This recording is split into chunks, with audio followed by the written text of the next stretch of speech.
Rangers won, Spurs won last night. A battle of Britain, if you will. They love it, don't they, the authorities? The tabloid authorities, they love it. Battle of Britain this, it's a battle of Britain that. It's TNS versus... Yeah. It's a battle of Britain. I enjoyed that Rangers banner, keep politics out of football. And there was also another one, make Rangers great again. Yeah. They don't help themselves, do they, sometimes? Sometimes they don't. But what's annoying to me is the Battle of Britain was quite famously between the top two. The Allies and Nazi Germany. And I don't see why the England-Scotland thing becomes a Battle of Britain. I get they're both British, but to me it feels like it's a bastardisation of the actual Battle of Britain, which was nothing to do with that. I thought you meant it should be the top two from the champions of Scotland and England. But you're right, you've gone much deeper. I blame Andy for that, quite simply. Yeah. I think that's a fair... We need to raise the consciousness better than that. We do. And of course, the man at the centre of it, Ange Postecoglou, is not from this island, but he did return to Glasgow, a city he knows well. Did that influence perhaps the raucousness of the crowd and the energy of the Rangers players? You could argue that. Felt like it did to me. I mean, look, Ibrox is often pumping on a European evening, but it did feel that the volume was turned up just a notch. They were so up for it. It was incredible. The atmosphere was amazing, and you do tend to see that at Scottish venues generally on European nights. If I could be neutral for a second. Venues, I like the word. Don't worry, it won't last. And they really took the game to Spurs, and I think it was a combination of things. I think it was the fact that they were playing against an English team, of course. It's the fact that Postecoglou is one of Celtic's most loved sons, and it was the fact Fraser Forster in goal as well. Yeah, and it was the fact that they smelt a bit of blood. Yes. Because Spurs are vulnerable, and they showed themselves to be vulnerable. In actual fact, you said the game ended 1-1, and at half-time it was 0-0. I thought Spurs were very lucky to get 0. I thought they were actually really vulnerable, really poor. Rangers not quite out of sight by half-time, but certainly could have had a healthy lead. And, of course, they then did take the lead shortly after half-time. I thought Spurs were actually very poor, and it was a damning indictment of the kind of form they're in at the moment. I'd agree with that. Well, Postecoglou said after the game with regards to Timo Werner, who was subbed at half-time. That was a damning assessment that he gave of Timo Werner. Timo Werner wasn't playing anywhere near the levels he can. It's not acceptable to me. I told him that. He's a senior international. All I would say is he wouldn't say that if you didn't rate him. I mean, that's, I guess, the other way of looking at it. I know what you mean by that. I think it's frustration, though, isn't it? The position that Spurs find themselves in under his tenure. And Werner is capable. I mean, he's obviously a very capable player, but he's also one of those players who's capable of looking like he's absolutely dreadful.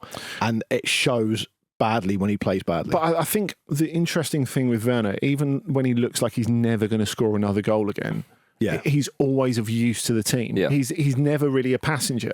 So for Postecoglou to come out and have a pop at him, I think it's actually quite interesting. And I agree, a sort of reflection of where Tottenham are at the moment. Because, let's get this straight for starters. Rangers are straight fire in Europe, and they have been since the Steven Gerrard years. They've consistently overachieved. They've been super hard to play against, particularly at Ibrox, but also they've got some really good away results as well. I mean, they have been hammered a few times at Ibrox. You think of the Liverpool 7-0, and was it Lyon this year 4-1? Yeah, I get the point. Liverpool was a couple of years ago. You're talking about really good sides in this case, because Lyon have got a really good team this season. And what you do is you go to Ibrox, and what Spurs should have aimed to do is go to Ibrox, ride out that incredibly difficult first half hour. Totally. Then be able to impose your class. But they just never look like doing the second bit. They're utter. But the thing is, you say the second bit, the first bit, this Spurs team, with the odd exception, are utterly incapable of doing that. Now, I know that they were without their two first-choice centre-backs yesterday, which is a part of it, but they have... Sometimes you see more sympathetic Spurs fans to Postecoglou's way of managing, saying things, and I know a lot of Spurs fans, and I go to Spurs a fair amount, as you guys know. You hear them saying things like, yeah, but it's the way he wants them to play. He wants them to attack. He wants them to be open. It's just fucking bollocks. Like, you have to have a platform. And when you go, and Andy's right, completely spot on, you go to Ibrox, you know what it's going to be like. You know that actually, despite the fact that you're the team with the money, you play in the Premier League, you've got all these players, you are a better team than them. You have to put that to one side and say, first 20 minutes, we've got to kill this crowd. And if it just means we have to dominate possession and just take it easy, we'll do it, and we've got to snap into every tackle. We've got to want it. It's a cliched old Graham Souness thing to say, but you have to do that. But it's a cliche for a reason. Exactly, and they weren't able to do that. And the reason they weren't able to do that is not even necessarily because they were intimidated by the atmosphere. It's because they're not capable of doing it, and they've shown time and time again this season they are not capable of controlling games, and that means you're only ever at the mercy. You're like a windsock. You're ever at the mercy of what the other team wants to do, and that was a huge problem for them. 0-0 at half time. Given the performance, they should have snapped. They would have snapped your hand off for that. And on the Werner thing, whilst I do generally agree with you about the fact that he's always an open game runner and his sprints can be dangerous, even when he's not scoring, he puts chances on for other players as a wide forward. He didn't really do that last night. He was really and that's the point. If he's not doing the things that he can do, in the absence of goals, then what he's there for. And I think yes, Postecoglou says that because he thinks, well, Werner's had his critics before. This won't. Be new to him. Won't do anything like that. He's not going to say that about Mikey Moore, but the reason why he's not is because Werner is a Champions League winner, for crying out loud, and a senior international, so he should be stepping up. Whereas Spurs are, few players injured, they've got some youngsters playing in there in an intimidating atmosphere. You have to be thinking, right, look at this guy. He's one of the senior pros at this club, and he's been in the game for a while. You've got to look to him. You've got to rely on him. You've got to do a bit more. I want to say a word for Fraser Forster, though, former Celtic keeper Fraser Forster. Yes.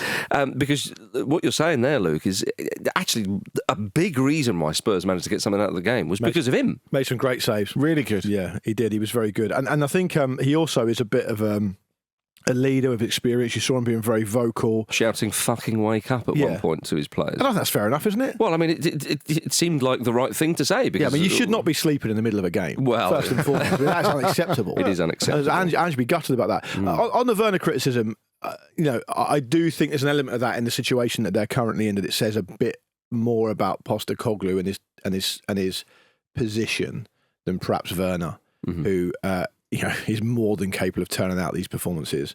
I thought it was weird that he. The same way that sometimes I feel like this is a bit too broadsheet and a bit too kind of pseudo-intellectual when people say that teams are a reflection of their manager. Are you apologising already for having a thoughtful point? Well, we'll wait to see. Hear the point first. What a preemptive strike! You're beginning to sound like one of those experts, aren't you? Yeah, we've had enough of them. We've all had enough of them. My column, Michael Gove Spectator, is out on Monday. Is that sometimes you feel like his teams can't control games, and sometimes I feel like he can't control himself, and it comes across as quote unquote refreshing and honest and great copy when it's going well. But I wonder whether that comment about Werner was the greatest thing to do. Yeah, I mean, I agree with you, and I have a lot of doubts about Ange Postecoglou at the moment, and whether he is the coach for Spurs in the medium to long term. Having said that, I think it's really interesting reading a lot of people who cover Spurs a lot more closely than me defending him this week. It is clear that the way the wind's blowing, if Spurs were to get rid of him right now, it wouldn't be him that looks daft. It would be Daniel Levy that looks daft. He looks daft permanently. Which is, I think particularly at the moment that's a problem. Well, where would you go? I guess if you fired Postecoglou, which is why I think that if they are to part ways, it will be at the earliest in the summer. Yeah, you said end of the season. Yeah. Feels about right, didn't you? But the reason why is I don't think Postecoglou is necessarily a bad manager, and I don't think that those who have recently come before Postecoglou have done a better job, really, or anything like that. He's definitely done a lot of good for Tottenham. Yeah, and it's of a similar sort of level to certainly one or two of his predecessors. But Luke touches on something there, that his team can't control a game, and when you play against Spurs, you're always going to get chances, and even if you're down a goal or two, that you're still in the game, and that is a problem. Massive. And with that squad of players, that shouldn't be the case. When you're playing, Spurs are. You could make arguments that they're 5th, 6th, 7th best team in England, whatever you want. The majority of teams in the league are below them. Yeah. Okay, whether it's a slight majority. Not at the moment, they're not. Not at the moment, but indeed. And there lies the problem, Luke, is that as I say, when Fulham went there, my team recently, you come away thinking, could have been more than a point. Yeah. Spurs at home to Fulham. I know Fulham are a decent side. There's always a chance. Exactly. And this is the problem. And I just, with that group of players, they could be getting a bit more. And this argument of, but it'll come good and it'll just, I think we're not sure about that, because actually the good bit seems to have happened when he first arrived. Yeah. And haven't really got back to that. And it's very difficult to get back to that. That first bit was so good, wasn't it? It was. Both in terms of results and as importantly, really, just how it made the fans who go to watch Spurs in the stadium feel. Yeah. Yeah, I should also, I don't want to kind of ignore the fact that Rangers showed what they're capable of by playing with just a really high intensity. Yeah.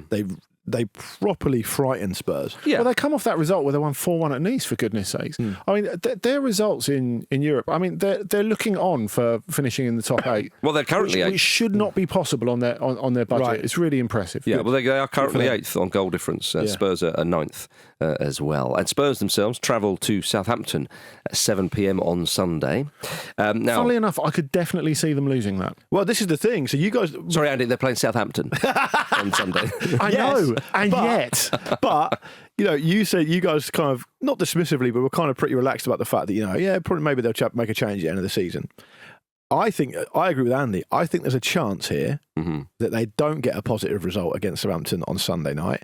Go on, what are you saying? And it becomes very difficult very quickly. What is this? And then the Man United Cup quarter-final. It's a massive week to for be Spurs. fair They're to playing Andy, Liverpool after that as well. But Andy has said that Spurs... I mean, I said, I think if they part ways with Postecoglou, it will be at the end of the season.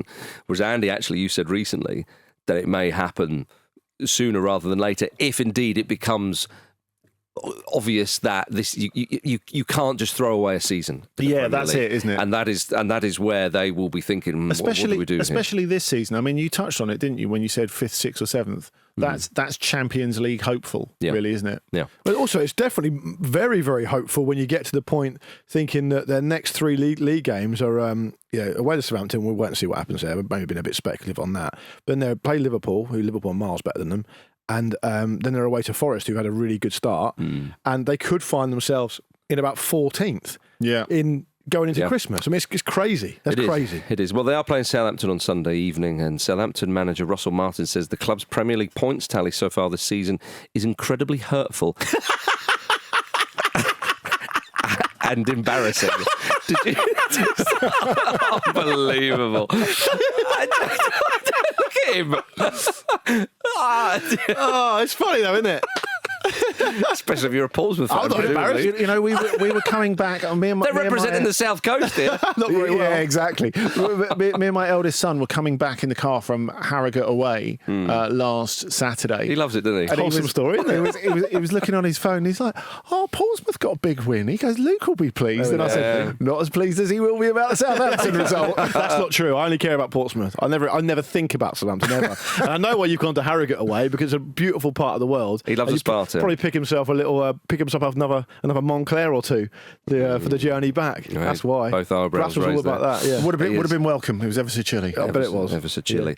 Talking of chilly, Andy, last night Chelsea were away in Kazakhstan to face Astana. This was remarkable. 3-1 to Chelsea it was. I mean, look, I hate being drawn into sort of geopolitics. They're basically playing in China. But basically playing in China. Astana is not in Europe.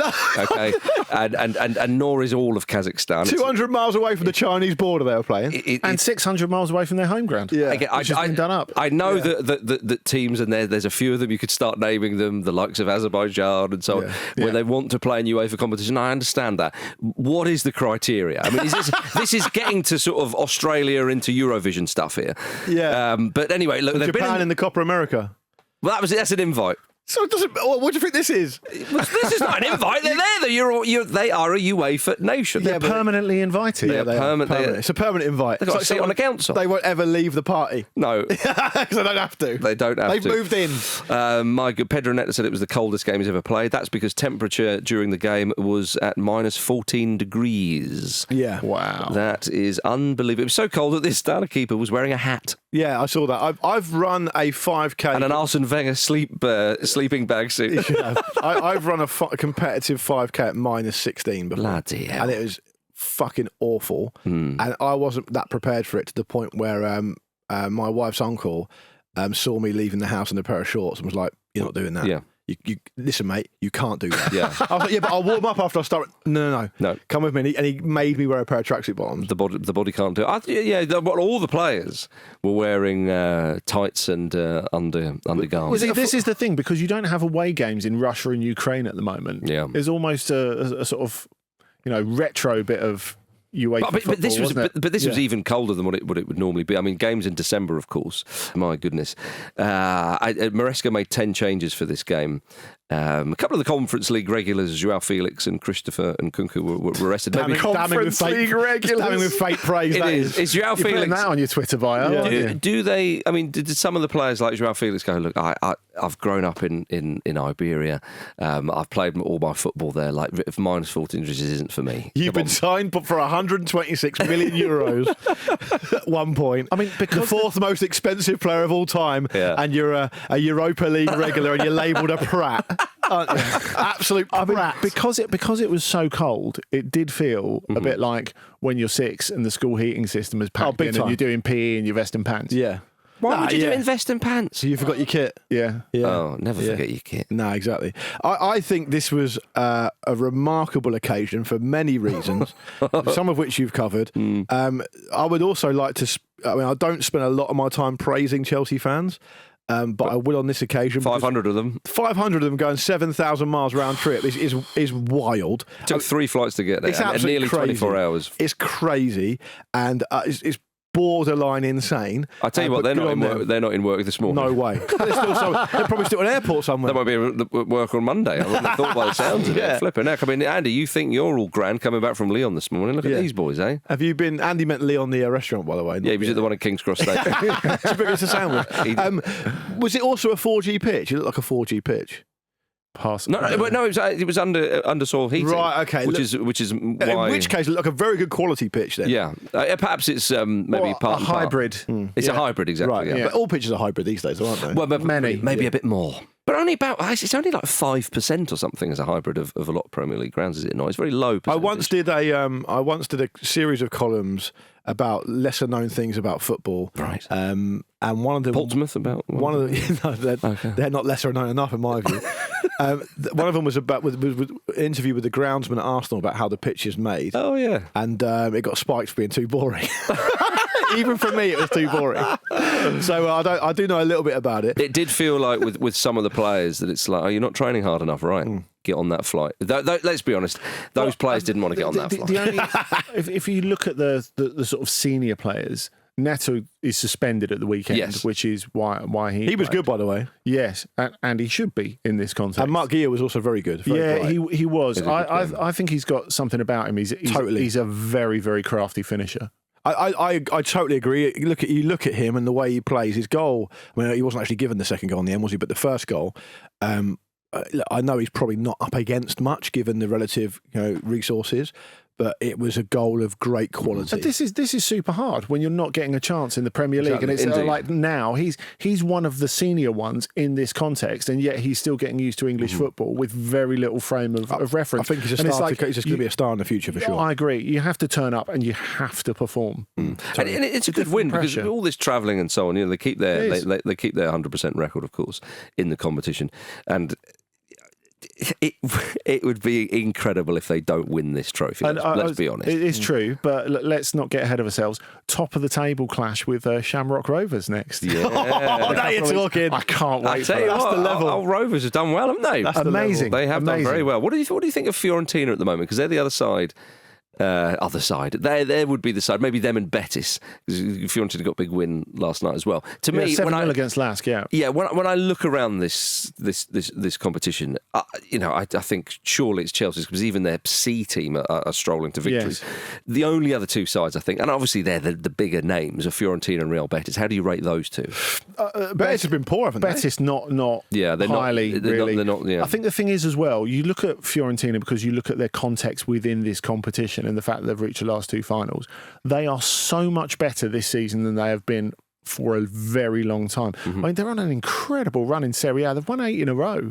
So draw permitting, Chelsea-Fiorentina final, is that what we're saying? That would be fun. Marcus, we really must move on, and that's your job to say that, but we really must. But before we do, you need to give a little mention to those magnificent Corgi boys, I think, as well. Yeah. They're in the mix-up, mate. They'll be in the mix-up, don't worry about that. But we should say, though, that with regards to the cold temperatures, we didn't see Cole Palmer doing his celebration there, because I think that is a temperature which is too much. Frozen. He's trying to trademark that shivery goal celebration. Good on him. That's the way of the world these days. Do you know what? More of that's happened than I Do the realised.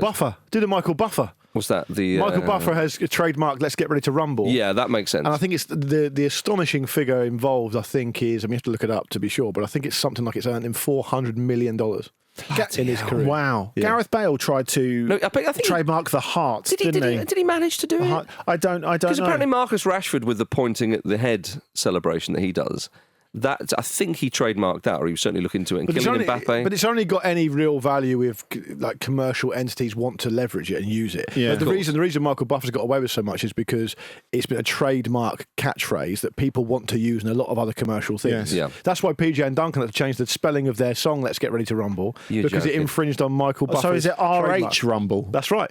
Oh, is that right? They had to do that. And that's why we're the Football Ramble. Exactly. As opposed Don't come after us, Michael. Your resources are massive. Yeah, exactly. Yeah, please don't get on that for crying out loud. And Alan Shearer, did he trademark his celebration? The one arm up? There was talk. Anyway, who cares? Trademark if you can, but maybe be a little bit. Yeah, listen. Be safe. Be trademark. Be very safe. Absolutely right. Chelsea play Brentford 7 p.m. on Sunday. I think that'll be a good one. Although Brentford are away from home, so it should be a Chelsea win. Yeah, there we go. All right, coming up after this, Rasmus Højlund and Amad Diallo have a little bit of a bust-up. See you in a moment.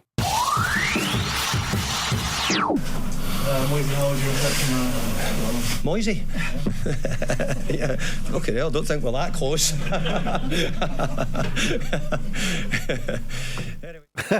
Welcome back to the Football Ramble. Oh, good old David Moyes, former Manchester United manager, of course. Yeah, who could forget it?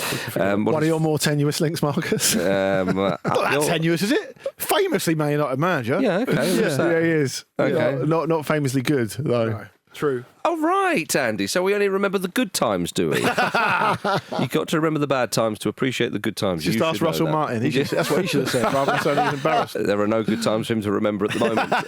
Viktoria Plzeň 1, Manchester United 2. A big win for Manchester United in Czechia. Or Czechia, should I say? Yes, you should. What a week Andre Onana's having. Oh, man. That was brilliant, wasn't it? So funny. Brilliant. It's just so funny. Like it's a bit like if you go to the bar at Glastonbury and you come back with sort of 12 pints for your extended 12 pints on a tray. Yeah, I mean, the reality is you're only ever going to make it back with 8. But the fact is, once you drop the first one, it's an absolute battle to keep the remaining ones in one piece. And I kind of feel that that's been Onana's week, really. Once one goes down, you're in trouble. To re-find your balance is very hard. It becomes precipitous because you start to overthink it. You start to try and adjust. Like the way he ended the game was it against Forest that they lost? Yes. Where he was mucking around with that free kick was farcical. Yes. And then this one to go a goal down to Viktoria Plzeň of Czechia, previously Czech Republic, previously before that Czechoslovakia. When they were involved with another country. Yeah, exactly. Was strange, like very strange. I mean, it's funny. There was a story this week about Altay, the second choice keeper, obviously looking for a move in January. Hang on a little bit, Mong. Because, but you would think because the feeling is he's too good to just be the number 2 who never plays. And if you're at this point and you're not playing in the Europa League, that would be your I'm never going to play. Totally agree. And I think the whole point of getting in like a really decent quality second choice keeper is that you have so many competitions to play in now, and you do a lot of travelling. And you should be playing. And if you didn't need him, if you did need him, he wouldn't be ready, presumably. So I think that's more of a case of the situation Man United find themselves in with Ruben Amorim trying to work out what's what, who's good, who isn't, who we can keep, who we can't. And you can't really do that outside of a proper game environment. So maybe he's a victim of that. But I totally agree with the principle. I thought that United did actually quite well to turn it around. It did.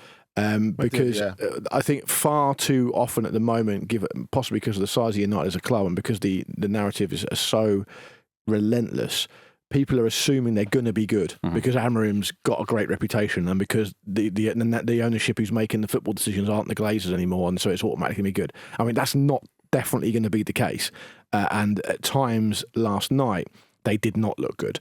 And so to turn it around, and Højlund, who's found it difficult to score goals recently, to score a couple was helpful. The first goal he didn't really know much about and almost did miss it. Yes, which would have been absolutely terrible because it was basically an open goal. But besides that, I mean, Diallo, and you talked about Diallo before the break, Marcus. Diallo's actually playing really well. He's the big winner of the Amorim period. I've been really impressed by him. Yeah, he's looked good, and they had a little bit of a falling out. It's fair to say after the final whistle, a bit of a tete-a-tete. Andy, you might say. Yeah, I mean, apparently, according to Ruben Amorim, this is a good sign because perfect is what he said. Yeah, that's right. Which means it couldn't be better in any way. So he wants them eventually to start knocking 10 bells out of each other at the final whistle. Imagine that, we just saw a massive big pagger, to use an Edinburgh word. That's excellent. A Stramac, maybe. Would that be more Glaswegian? But still, they all welcome these words. Yeah. But yeah, the idea that, you sort of need that because I think he said it means we're a family, doesn't it? I mean, presumably it didn't escalate because there wasn't a radiator on the pitch for one player to push the other's face up against it. Because that's your the family politics. I think I always find we have a lot of this type of activity to talk about on this show when it comes to kind of training ground stuff, and I'm always of the opinion, with the odd exception of a Joey Barton here or a Craig Bellamy there, or a John Hartson, should I say, I'm always of the opinion they are massively overblown. You are talking about essentially, with the odd exception, very successful, very young, very egotistical and very alpha males. Competitive. Yeah, competitive males who are rubbing up against each other every single day. In my view, it will happen 10 times more than it's even reported. Well, under Ferguson, they said that was it the Friday game, or depending on which day they were playing, maybe Thursday, but certainly at the end of the week, they would have a game. Yeah, between, and it'd be super competitive. Oh, they were like, the players of that era were saying, and obviously there's a bit of a slight on the other teams in the league, but I think, give them a bit of grace on it. They were saying that it's harder than playing another team. Sometimes, that you thinking about Southampton again, aren't you? Not Marion Pahal's Southampton, who of course won there. Done well against them. Exactly. But you're right with all this kind of stuff, and I get what Amorim said, and I thought he handled that very, very well indeed. It wasn't much of a bust up. No, it was very kind of mild. It was enough for us to mention it. I enjoyed it. But Højlund, though, 2 goals, does his confidence the world of good. The second one took beautifully as well. Yeah, it was a really lovely move. Yeah. Speaking of the goals in this game, nice to see old Vidra's name pop up. Oh, Mate Vydra, yeah, Pozzo Watford royalty. Yeah, that's why those kind of European competitions are fun, right? Yeah. It's like when you occasionally catch a Turkish game. Like, all these players I've forgotten about. I love the way you say occasionally. Yeah, because I'm friends with you. That's why. Old Mate Vydra and Mikel Forsell are interchangeable to me. I know what you mean. Yeah. Okay, I know what you mean. Yeah, you might. From memory, you once fell foul of a big Jackson Encyclopedia error with a Forsell error, didn't you? Or Luke's game, whichever one it was. Because when you were saying, of Watford, and I nearly went, and yeah, that's right. Man United 7th in the group. They face Rangers next, which will be another battle of the United Kingdom. Yeah, exactly. Yeah. Of course, the Europa League resumes in late January, so fans of it will have to wait, and non-fans of it will be celebrating. But we've got a big one this Sunday at 4:30. Manchester City host Manchester United. Which voucher will be the stronger one here? I think the vouchers might cancel each other out. I don't know. Is there a Man United voucher at the moment? Most vouchers cannot be used in conjunction with any other offer. Do you remember that? So you have to probably. Have they expired by now? They could have done. We will find out.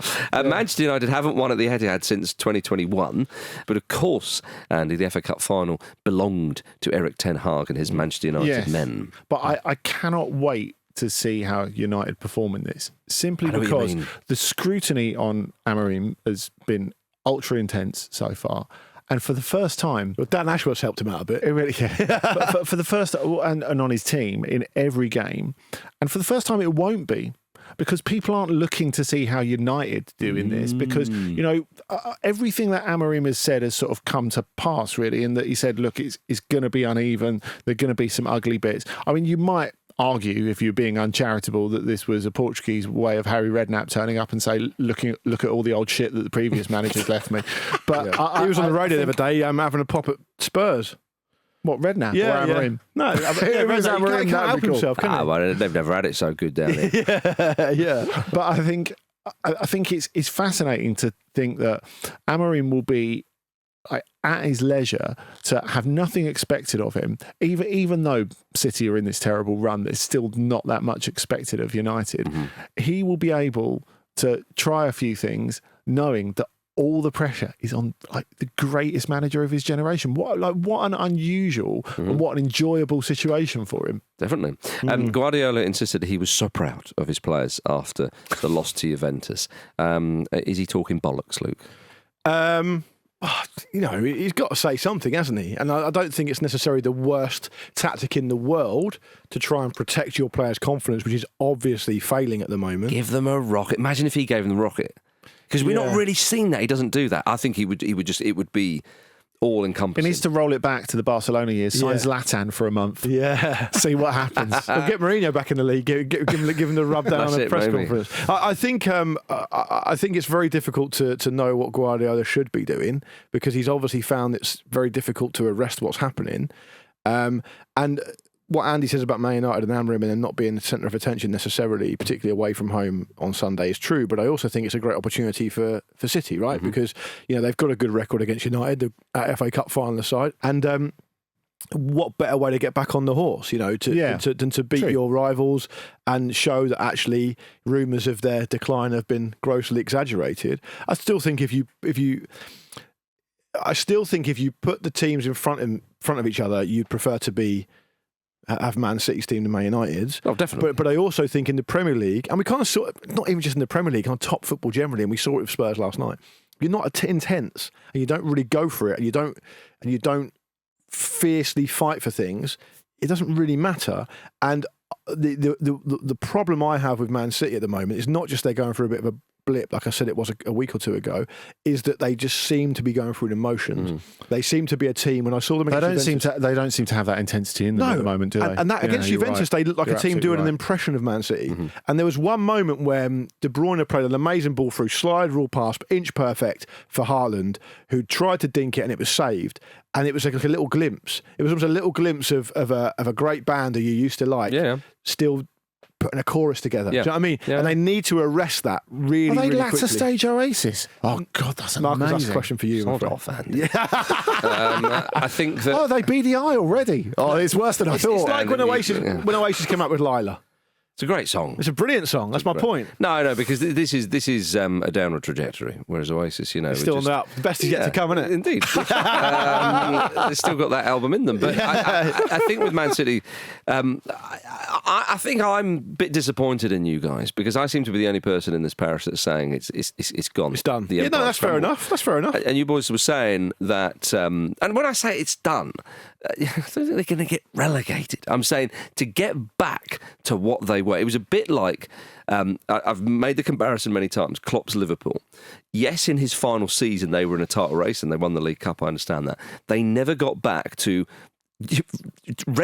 semi-regular Champions League finals, regularly finishing 90 points and plus in the Premier League or whatever it was. It was such an incredible level. It pushed Guardiola's Man City that high, and this season with Manchester City, I just feel that maybe Guardiola and co will think, should I have left in the summer? Can I get you to clarify that? So, are you saying the bottom's fallen out of this season, or the bottom's fallen out of the Guardiola Manchester City project generally? I think that's what I don't have clear, really. Right. So I think if you look at his time at Barcelona, his final season at Barcelona, where he just looked cooked. Yes, that's what I think this is. They still won the Copa del Rey that season, I believe. Yeah, they did. And they're still against a good the team side. that was even more cooked. Yeah, right. Bielsa's Athletic. Indeed. Yeah, Hammered have been the final.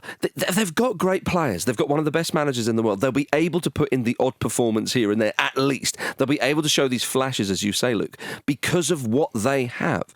But to me, we have enough of a sample size now with regard to this season and what they're doing to suggest that it's not going to suddenly click and they're going to do what they normally do in January and go on a run and win 15 games in a row or something. I guess the thing is, it feels like they won't do that without changing the personnel. That this has happened before the January transfer window is a definite plus. Now, if you look at the stories circulating at the moment, that they're going to go and try and sign not just Martin Zubimendi, who would make perfect sense, obviously, because he literally replaced Rodri in the Euro final, and Bruno Guimaraes.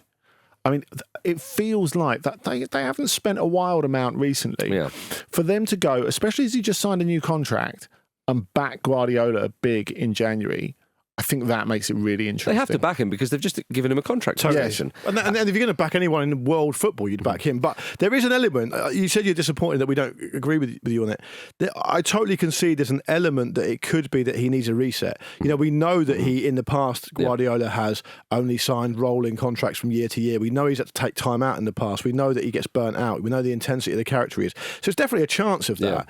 But I think that they could easily, when I say turn it around, they could easily be good enough to push up into second, third, fourth.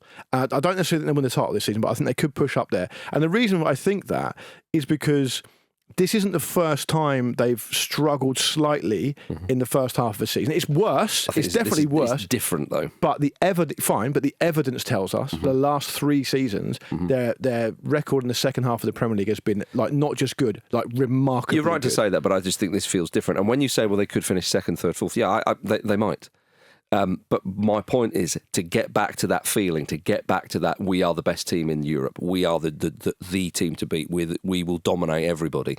I think that has gone. I think they'll beat Man United this weekend. Yeah, and so they should. Do you know what I mean? So they can't win then, can they? No. But I just said. But your point was, but I think they can still have a good showing. That's what Klopp's Liverpool did when they've managed to finish in the top 4. Manchester City. That's a very different situation. Yeah, and that also doesn't make the whole thing cooked. You've won 4 in a row. Yeah. They lose the intensity in the 5th one because it's impossible to do 5, and they come third. So the other thing, without Klopp's last season at Liverpool and setting the base that he has, they wouldn't be having the season they're having at the moment. So the comparisons, as I say, there's only slight comparisons. I think people are misunderstanding me here. That when I say he's cooked and all the rest of it, I'm saying being that dominant force. When empires decline, it doesn't mean that the nation at the centre of them disappears off the face of the planet. I'm saying that the Manchester City that we've known in the last handful of years, I think that has gone. But they are still a very good football team that can still achieve some things. But the idea of them being considered the top side in Europe, even the top side in England this season, and all that, I think that fair enough. Certainly for this season's gone. And while Guardiola's there, I'm not sure. And Fabio Capello, he seems to kind of back me in that he says Guardiola's a great coach, but he is far too arrogant. I wouldn't go that far. That's like me saying someone else is too loud. Yeah. Fabio Capello is historically one of the most arrogant men in the history of football. Looks great in Speedos, though. So he would know. He said he has even lost trophies because he wanted to prove that he was the one winning and not the player, so he's dropped key figures from his side in the big games. He's still harking back to that Chelsea Champions League final, isn't he? I also love people get into a certain age where they get into the era where they don't care what they say. Because obviously... it is quite pub bore end of the market, for one of the greatest names in European football. He's approaching 80 now, so he's got to that stage where he doesn't give a shit about what he says. What about Richarlison? He's not that. That's one of the quotes of the season. He commented on an Instagram post detailing that Man City had lost to Juventus, saying, "The curse of the Lord falls on the house of the thief. Shit is going down." I love that. He kind of goes quite theological and quite lofty, and then puts "shit is going down." He's going to get a ban or something, probably. Yeah, I love that. The house of the thief. When Juve are playing Man City, I don't know exactly. I'll let you. They both got their own houses. I'm going to leave that there. All right, coming up after this, it's the M23 derby. That's right. Brighton host Crystal Palace on Sunday at 2 p.m. A big one, Andy. This is always a big one between these two. What are you feeling, Andy, on this fabulous Friday about this match? I think Brighton are going to come out and give it both barrels because of the way that they let that game at Leicester slip last week. And someone's got to pick up the pieces on the South Coast, haven't they, and represent that part of the country. Yeah, exactly. Better. That's exactly right. Mm-hmm. It was funny. Sorry, I don't feel we've really seen Fabian Hürzeler angry yet, but he felt, that parental zone where your parents go to you, "I'm not angry, I'm just disappointed." Yeah. There was a strong sense of that after that Leicester game, which they had enough chances to win twice, really, and they were so much better than Leicester for most of that, and just completely took their eye off the ball in the closing stages. With that said, we were talking about how competitive you want a derby to be. Remove it from the derby context. there's something a bit more about Palace. You know, they haven't like exactly surged away from the bottom of the table. They've improved, but they have improved a lot, certainly. And when you think of the hole they dug themselves at the start of the season, it's impressive. You're right. And going back to Brighton, you look at the Premier League table: Liverpool, Chelsea, Arsenal, Man City, Forest, Villa, and then Brighton. Brighton have 24 points. Incredibly, as did Bournemouth as well. Another South Coast side doing good things. Yeah. But Brighton are looking up the table, no doubt about that. They're a point behind Villa and Forest. And they're a bit. I mean, if they hadn't been so poor in the last few games, giving up points and all the rest of it, they'd be right up there because they haven't won their last. And that's the thing. That's the thing with Hurtzler. And as Andy says, you know, we might see him get rather irritated because looking around, I think the top three: Liverpool, Chelsea, Arsenal. Yeah, they're.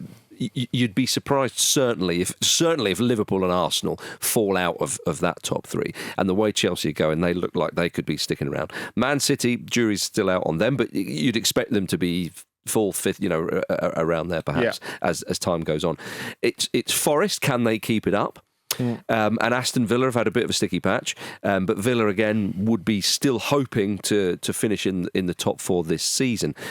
There's a chance for Brighton here to do something really special. I know they've had European competition in recent seasons, but my last goodness, season. Well, indeed, well, that's what checked them. So the season before that they finished sixth. Yeah, but but look at Villa. And when they finished fourth, you know, it was a huge effort, but they did it. And look at the way they've been in the Champions League this season. It's been remarkable. Now, Villa are a bigger club than Brighton, and in Emery they've got a very good manager who knows his way around the game a little bit more than Hurtzler does. But that is the frustration for a side like Brighton. These little inconsistencies, and of course that's what separates those who do and those who don't. Yeah. And if they can just tighten up, come the end of the season, they really could be on for something special. In that season, they finished sixth. They won 18 games. Yeah. And the thing that actually let them down finishing even higher was that they couldn't turn a few of those losses. They'd lost 12. Well, and 6 draws this season. It's those draws. Yeah, and Villa came fourth last season with 68 points, which isn't. It's not massive. It's not. I don't feel like it's beyond them. Yeah.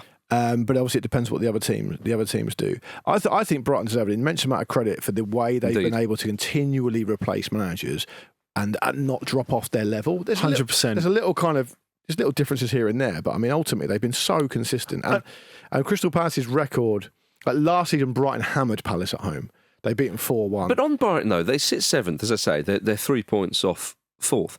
I don't think people really bat an eyelid at that nowadays, which shows you they don't. It's the immense amount of work and effort and brilliant execution that's gone down there. I totally agree. It's amazing. And when you think about, I know they've got an infrastructure that works and all that sort of stuff. And as Luke says, you can see that with the way that they've been able to replace coaches so effectively.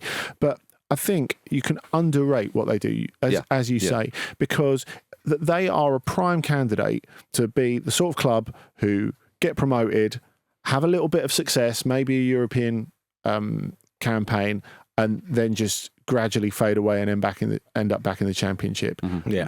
That is not them. They are not a side that will end up treading water in the Premier League. And when you look at the size of them, that's amazing, because you could easily be Palace, who are never going down, but they're not qualifying for Europe either. You know, in that sort of weird Premier League netherworld. And Swansea got stuck in that for a bit and then obviously went back down to the Championship and now on far reduced means. It feels that their planning is so good, they can continue to grow. Not at a wild level, not at a we're going to qualify for the Champions League or going to win the title sort of level, but the fact that they are able to just keep going and get incrementally better as the years go by is really, really impressive. It doesn't feel like they're going to get stuck in that sort of boring Premier League netherworld anytime soon. And you know what? I think Hurtzler is going to go all the way to the top. He's got so much about him as a coach. Obviously, he did a brilliant job getting St. Pauli to win the league last season. If you want to, in the second tier, if you want to... Good to clarify that is... that would be particularly sickening for Harry Kane, wouldn't it? Of all the teams that can knock you off the top. Actually, we went to St. Pauli and... did a film there recently, which you can see on the OTC YouTube channel as well. See how I manufactured that link. Nicely. But I think with Hurtzler, the thing that's so impressive is the point at which he picked Brighton up as Luke was saying, they were burnt a little bit by the European campaign, but they were really quite dreadful in the bottom third of last season, and it would be easy for that to turn into negative momentum. And for Huertzler to shake them out of that, I know he's got good support from a good club and a good infrastructure, the way he's infused that team with personality, and especially when you think of what's happened to Evan Ferguson, how he sort of drifted, and they would expect him to be an absolute superstar by now. I mean, look, Danny Welbeck's been brilliant this season. He's been fantastic, but they were not at a point where a season ago they expected that Welbeck would be regularly leading the line for them. I mean, they are like a superstar striker away from, I know a lot of teams could say this, but they genuinely are a superstar striker away from being brushing 5th, 6th, definitely. Absolutely right. You said that he's added a bit of personality into the team. I think you're absolutely right. It seems that if reports are to be believed, that they might want even more personality in the side, because they have been linked with Cruz Azul keeper Kevin Mayer, the Colombian. If anybody has seen a video of Mayer playing football, it's Rene Higuita stuff. He makes Higuita look like Brad Friedel. I mean, it is incredible. He's basically joining the defence. He is playing like it's proper sweeper keeper stuff. Yeah, a lot of but to the point of it's like, oh, they've got that extra man. It's Manuel Neuer, defensive midfielder. Mate, it's incredible. A lot of tactical nerds think that that's the next iteration of what's going to happen to a goalkeeper. Wait, get him in the Prem. Yeah, he's very young still, isn't he? 24. Okay, right. So not capped for Colombia yet. Okay. Could that be the next big FIFA change or the next big IFAB change? Well, goalkeepers can't use their hands. What I was actually going to say, just after, in their own half. What I was actually going to say, that's Arsene Wenger. I was going to say that part of the reason Huertzler may get annoyed is because his team find it very difficult not to concede goals. They haven't had many clean sheets this season. They've conceded more goals season on season since they've been in the Premier League. Yeah. Lewis Dunk looks permanently annoyed. Yeah, and so I think that that's something they absolutely need to address. So why not sign a keeper, then play him in midfield? I don't fucking know. Yeah. I mean, look, Crystal Palace have shown signs as well. They've improved a decent amount. Like I said, they didn't play very well against Brighton in this fixture last season. They haven't had a huge amount of joy against Brighton in the last few years. I think it's three years or so since they've beaten them. So, it's a Sunday treat for us all. In fact, Sunday's football this weekend is a really great Sunday. It's genuinely a super Sunday because it's Brighton v Palace, as we've said. It's Man City versus Man United, and then it's Spurs' banana skin for a Sunday night treat. So it should be good. Chelsea Brentford as well. You can't argue with that, can you? Yeah. Well, we have to wait for a Super Sunday, but I think you'll all agree it's a fabulous Friday because we've got Luke versus Brassel. Dean Smith also says you're an encyclopedia of football. A what? An encyclopedia of football. I don't know what that means. Of course he doesn't, but we do, everybody. Welcome to Jack's Encyclopedia, a simple game of categories.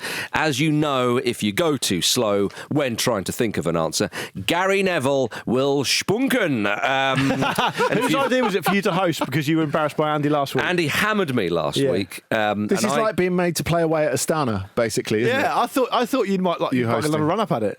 I thought you'd like another run-up at it. I think when your mind fails you and you can't name a single referee in the Premier League, you have to take your medicine. You got to take your medicine. Andy, it's an official suspension. You're smiling now, but you don't know what you're up against. Do you? Exactly. Reigning champion. I just thought, Andy, if you mess with the ball, you get the horn. Exactly. And you're playing Luke Moore today. Exactly. And I think I'm just happy to be here. Quite frankly, I want this so bad. I want this so bad. After my performance last week, I thought I was going to get a studio ban. And I thought, here I am. If you're only listening to this, not watching it on YouTube, A, you're missing out, and B, Luke is actually clenching his fists.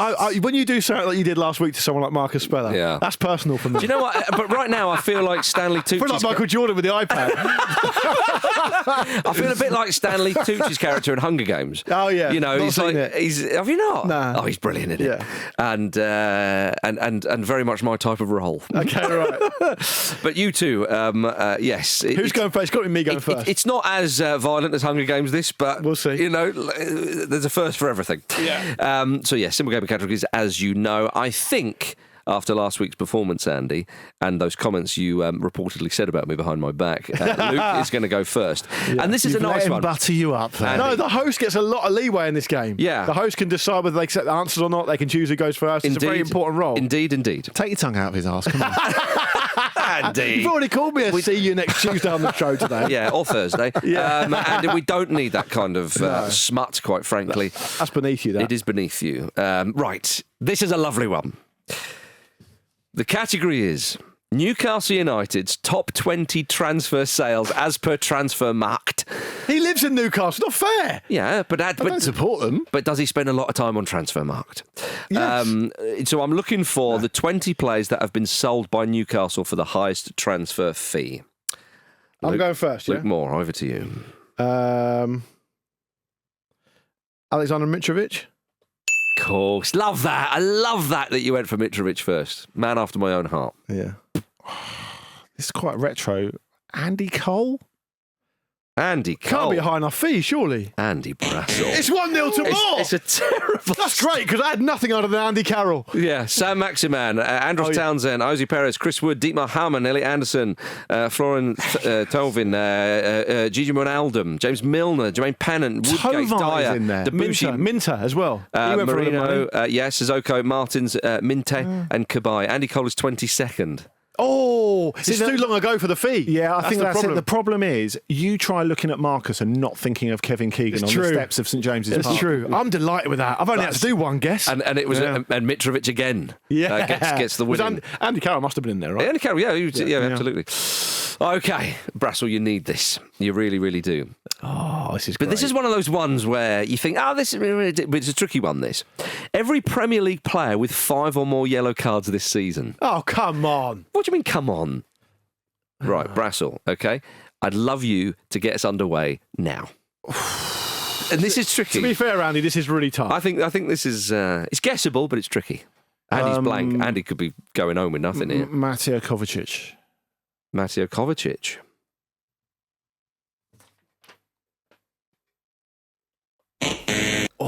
Chance for Luke.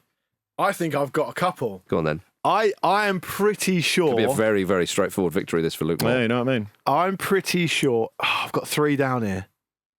Which one shall I go for? I mean, Kovacic obviously... Out of respect for you, go Marcus, on then. Go on. The host, who I love, I'm going to go for Fulham's Calvin Bassey. Oh, no! Yes! Well played, Sam. He's absolutely hapless, and I love it. It's Mourinho, Jeff. So the other one I had, do you want the other ones I had? Go on, Alexis McAllister, he gets booked all the time. that would have been a correct answer. And the guy, Facundo Buonanotte, who plays for Leicester, he's always booked as well. Facundo Buonanotte was a correct answer as well. Just a few. Antoine Semenyo. Yeah, just a few. Dan Burn, Emerson, Joel Gomez, Kobe Mainu, Lissandro Martinez, Marco Correa, Pedro Neto, Ryan Christie, Sasa Lukic of Fulham as well, Taylor Bellis, Tyler Dibbling, Fafana, and there's others there. Kovacic has 3. Andy, I'm disappointed in you, mate. Well, no, you see, I'm a team player and I thought the show was running a bit long. Oh, fair enough. So, appreciate it. Yeah, I'll take the win. I don't feel like I've really been in a fight here. Yeah, I've had some epic battles with Speller. Hey. You're like John Terry at the European Cup final. Not a bit of dirt on you. No, I've actually played, though. I've actually played. That's all right, do you want to go another few rounds then? Yeah. The producer always looking at me going, no. That's because they're running out of quiz questions. This will be like Bruce Springsteen at Hyde Park. They literally pulled the plug. Yeah. There we are. Good win for Luke Moore there, the Luke Nation. Yes. It's lovely. Do you know what? I think that feels like you thought you had something big at work. You've done it early, and then you can relax. You can relax and enjoy the rest of your Friday. But you must be disappointed with that performance after they played against you last week. I'm quite pleased, I think. Oh, really? That's taken the heat off me.